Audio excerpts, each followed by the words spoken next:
আজকে যে সন্দেশের রেসিপিটা আপনাদেরকে দেখাবো, এই সন্দেশটি কিন্তু কলকাতার খুব বিখ্যাত একটা সন্দেশ। এই সন্দেশটির নাম হয়তো আপনারা অনেকেই জানেন। সাধারণত এই সন্দেশটাকে মিল্কোশ বা মিল্ক সন্দেশ নামে পরিচিত। আর এই সন্দেশের একটা বিশেষত্ব আছে, যেটা হচ্ছে এই সন্দেশটি এতটাই হালকা মিষ্টি হয় এবং নরম হয় যে এটা সবারই কিন্তু খুব প্রিয় মিষ্টি হিসাবে পরিচিত। এছাড়া যাদের ডায়াবেটিস আছে, সুগার রোগী, তারাও কিন্তু এই সন্দেশটা অনায়াসেই খেতে পারবেন। তো বন্ধুরা, আমি মিনাল, মিষ্টির কারিগর, আর আপনারা দেখছেন বেঙ্গল সুইটস চ্যানেল। আর আজকে আমাদের রেসিপি কলকাতার দোকানের মতো মিল্ক সন্দেশ তৈরি করা। সবার প্রথমে মিল্ক সন্দেশ তৈরি করার জন্য এখানে ছানাটা তৈরি করে নিতে হবে। তাই এখানে আমি একটা কড়া বসিয়ে দিয়েছি, তাতে আমি অল্প পরিমাণে একটু জল দিয়েছি। জলটা যখন গরম হয়ে যাবে তখন এতে আমি দিয়ে দেবো 1 লিটার ফুল ক্রিমযুক্ত প্যাকেটজাত লিকুইড দুধ। আপনারা চাইলে এখানে দেশি গরুর দুধও দিতে পারেন। এবারে আমি দুধটাকে একবার ভালো করে ফুটিয়ে নেব। তারপর এখানে আমি মাপটা দেখে নিন। ভিনিগার দিয়ে যেহেতু আমি ছানাটি কাটাবো, ভিনিগারের মাপটা অবশ্যই আপনাদেরকে জানতে হবে। এখানে 1:1 হিসাবে আমি মাপটা তৈরি করব।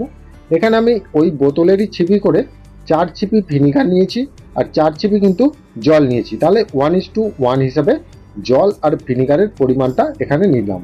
তো বন্ধুরা, এই ভিনিগারের পরিমাণটা বুঝতে আপনাদের নিশ্চয়ই কোনো অসুবিধা হয় না। যে কোনো ছানা কাটানোর ক্ষেত্রে এই মাপটাই কিন্তু ব্যবহার করা হয়। তো বন্ধুরা, দুধটাকে আমরা বেশিক্ষণ ধরে ফোটাবো না।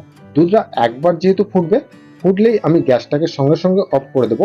অফ করে দেওয়ার পর দুধটাকে আমি 1 মিনিট ঠান্ডা করে নেব। 1 মিনিট ঠান্ডা করে নেওয়ার পর এবারে এতে আমি যে ভিনিগারের জলটা করে রেখেছি, সেই জলটাকে আমি দুবার দেবো। একবারের সঙ্গে সঙ্গে দেবো না, তাহলে ছানাটা খুব হার্ডলি হয়ে যাবে। তো বন্ধুরা, একবার দিয়েছি, দিয়ে আমি একবার খুন্তি করে নেড়ে দিলাম। নেড়ে দেওয়ার পর দেখুন ছানাটা কিন্তু কাটতে অলরেডি শুরু হয়ে গেছে। এরপরে আরও 30 সেকেন্ড পর আমি আবার পুরো জলটা দিয়ে দিলাম। দেওয়ার পর আমি আরেকবার নেড়ে দেবো। নেড়ে দিয়ে আমি 1 মিনিট ওয়েট করব। 1 মিনিট পর দেখবেন আস্তে আস্তে ছানাটা একদম সম্পূর্ণ কেটে যাবে। কেটে যাওয়ার পর গরম জলে কিন্তু ওই ছানাটিকে আর রাখবেন না। দেখুন ছানাটি একদম দুধ থেকে আলাদা হয়ে গেছে, জলটা আলাদা হয়ে গেছে, ছানা কেটে গেছে। এখানে আপনারা নিশ্চয়ই বুঝতে পারছেন। এবারে এই ছানাটিকে আমরা ছেঁকে নেব। এই গরম অবস্থাতেই ছেঁকে নেব, কারণ ছানাটিকে আমরা বেশিক্ষণ জলটার ভেতর রাখবো না, তাহলে ছানাটির মধ্যে টক ভাব এসে যেতে পারে, অথবা ছানাটি খুব শক্ত হয়ে যেতে পারে। এবারে একটা সুতির গামছায় করে ছানাটিকে আমি সঙ্গে সঙ্গে ওই গামছার মধ্যে দিলাম, আর তলায় একটা পাত্র রেখেছি। এইভাবে এই জলটাকে আমি আলাদা করে নেব। আর যেহেতু এখানে গরম ছানা আছে, সেখানে আপনাদের কোনো রকম টেপাটেপি করার দরকার নেই। সঙ্গে সঙ্গে যদি আপনারা জলটা এইভাবে ছড়িয়ে যদি 1 মিনিট ধরে থাকেন, দেখবেন জলটা অলরেডি পুরোটাই বেরিয়ে যাবে। এবারে জলটা আমার বেরিয়ে যাওয়ার পর আমি আরেকটা পাত্র নিয়েছি, তাতে এই গামছাটা থেকে যে ছানাটি আমি কাটিয়েছি সেই ছানাটিকে একবার ধুয়ে নেব। কারণ হচ্ছে যেহেতু আমি ভিনিগার দিয়ে কাটিয়েছি, ভিনিগারের একটা টক ভাব কিন্তু থেকেই যায়, সন্দেশটা কিন্তু টক ভাব হয়ে যেতে পারে। তাই এখানে ভালো করে আমি একটু ধুয়ে নিলাম। ধুয়ে নেওয়ার পর যেহেতু এখানে ছানাটি গরম আছে, সেহেতু এখানে বেশি টেপাটেপি করার দরকার নেই। মোটামুটি একটু ছানাটিকে জাঁক করে নিতে হবে, খুব শক্ত করে জাঁক করলে হবে না। এখানে রসগোল্লার মতো ছানা করলে হবে না, মোটামুটি নরম থাকতে হবে ছানাটা। দেখে নিন নরম আছে। এবারে এই ছানাটিকে একবার গরম অবস্থাতে একটা চাটুয়ে করে ভালো করে একবার মেখে নিতে হবে। কারণ খুব যদি এই রকম অবস্থায় রেখে দিই, তাহলে ছানাটা কিন্তু জমাট বেঁধে শক্ত হয়ে যেতে পারে। প্রথমে আমি একবার মেখে নিলাম। তারপরে আমি একটা কড়া বসিয়ে দিলাম গ্যাসেতে কড়া বসিয়ে দিয়ে একই পদ্ধতিতে আরও 500 দুধ কিন্তু আমি এখানে দিয়ে দিলাম, মানে 1/2 লিটার লিকুইড ফুল ক্রিমযুক্ত প্যাকেটজাত আমুলের দুধ আমি দিলাম। দেওয়ার পর এই দুধটাকে মিনিমাম আমি 5 থেকে 10 মিনিট ফোটাবো। ফোটালেই দেখবেন এর একটা ক্ষীর তৈরি হয়ে যাবে। তো বন্ধুরা, এইভাবে আস্তে আস্তে গ্যাসের ফ্লেমটিকে লো টু মিডিয়াম ভাবে রেখে আর আস্তে আস্তে ফোটাবেন, নাহলে কিন্তু গায়েতে বেশিরভাগ সময় ধরে যাবার সম্ভাবনা থাকে। তো বন্ধুরা, আপনারা চাইলে এখানে ননস্টিকের কড়াটাও কিন্তু ব্যবহার করতে পারেন। তো বন্ধুরা, এখানে যখন দুধটা 500 দুধটা 4 ভাগের 1 ভাগ হয়ে যাবে, তখন এখানে চিনিটা ইউজ করবেন। যদি আপনারা সুগার ফ্রি করতে চান, তাহলে এখানে 25 গ্রাম চিনি দেবেন, আর না হলে সুগার ফ্রি ট্যাবলেট দিয়েও আপনারা করতে পারেন। আর যদি আপনারা একটু বেশি মিষ্টি পছন্দ করেন, এখানে সর্বোচ্চ মিষ্টি দেওয়া যেতে পারে 75 থেকে 100 গ্রাম। ওর বেশি মিষ্টি কিন্তু এখানে দেওয়া যাবে না, তাহলে কিন্তু সন্দেশটা খুব হার্ডলি হয়ে যাবে। তো বন্ধুরা, এখানে আমি নিয়মগুলো আমি বলে দিলাম চিনির ভাগটা। তো এইভাবে চিনিটাকে দিয়েও আমি আরেকবার ভালো করে গলিয়ে নিয়েছি। গলিয়ে নেওয়ার পর এই দুধটা যখন 500 থেকে 150-200 গ্রামের মধ্যে এসে যাবে, তখন আমি গ্যাসটাকে কমিয়ে দেব। কমিয়ে দেওয়ার পর ছানাটিকে আমি আরেকবার ভালো করে হাতে করে সুন্দর করে মেখে নেব, কারণ ছানার ভেতরে যে সমস্ত দানাগুলো থাকে সেগুলোকে একবার ভেঙে নেওয়া অবশ্যই জরুরি, কারণ ছানার দানাটা যত সমান হবে তখনই কিন্তু এই সন্দেশটা একদম নরম সফট হবে। তো বন্ধুরা, এখানে ছানাটি কিন্তু অনেকটাই নরম আছে, আমি কিন্তু খুব বেশি জলটা কিন্তু ঝরিয়ে নিইনি। এইভাবে মেখে নেওয়ার পর ওই যে ক্ষীরটা আমি তৈরি করেছি, ওই ক্ষীরটার মধ্যে এই ছানাটা আমি দেব, আর দিয়ে গ্যাসের ফ্লেমটিকে আমি একদম লো টু মিডিয়াম রাখবো। মিডিয়াম রেখে আস্তে আস্তে আমি কিন্তু কুক করে নেব।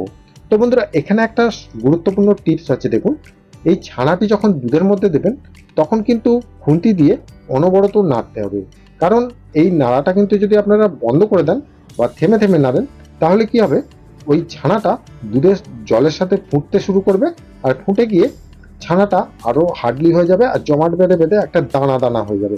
তাহলে সন্দেশটা যখন আপনারা খাবেন তখন কিন্তু মুখে দানা দানা লাগবে, সেক্ষেত্রে আপনাদের খেতে কিন্তু খুব একটা ভালো লাগবে না।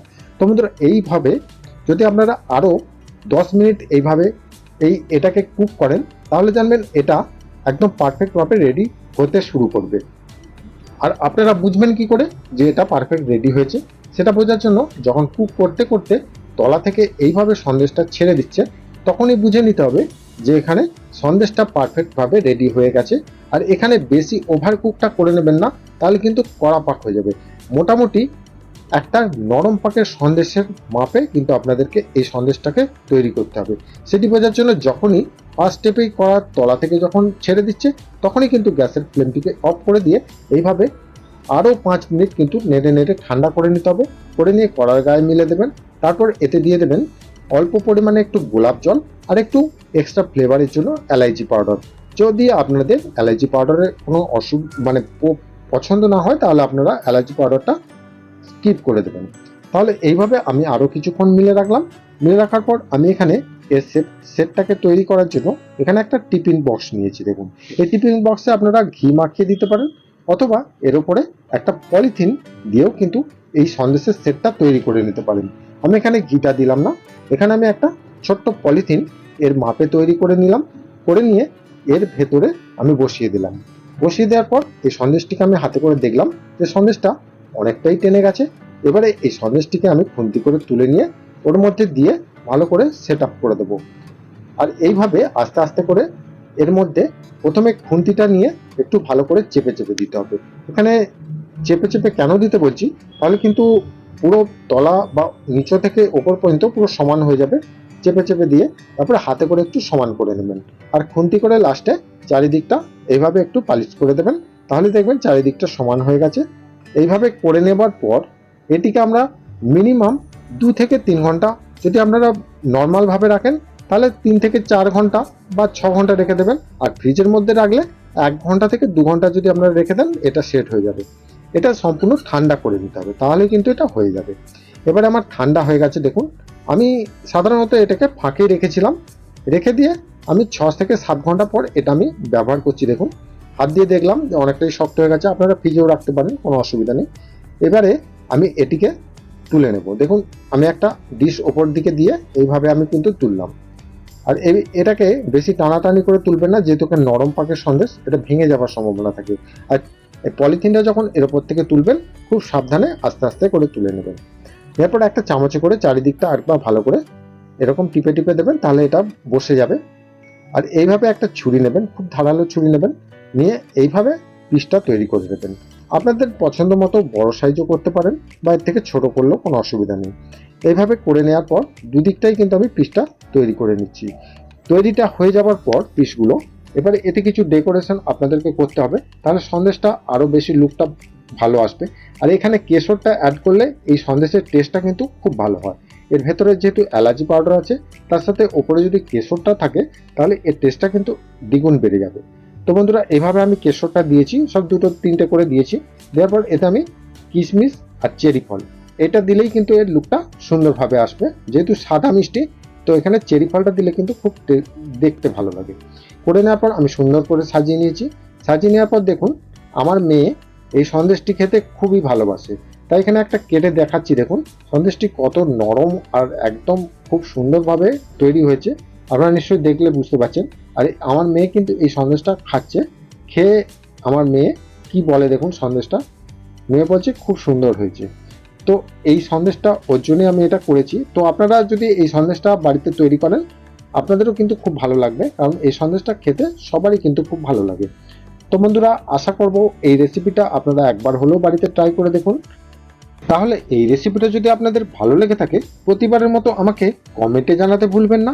আর এই রেসিপিটা সম্বন্ধে আরও বিস্তারিত যদি কিছু জানার থাকে তাহলে আমাকে অবশ্যই ফোন করে নিতে পারেন। বাই দ্য ওয়ে, আমি মৃণাল, মিষ্টির কারিগর, আর আপনারা দেখছিলেন বেঙ্গল সুইট চ্যানেল। দেখা হবে আবার অন্য কোনো মিষ্টির রেসিপি নিয়ে। ভালো থাকবেন, সুস্থ থাকবেন, নমস্কার।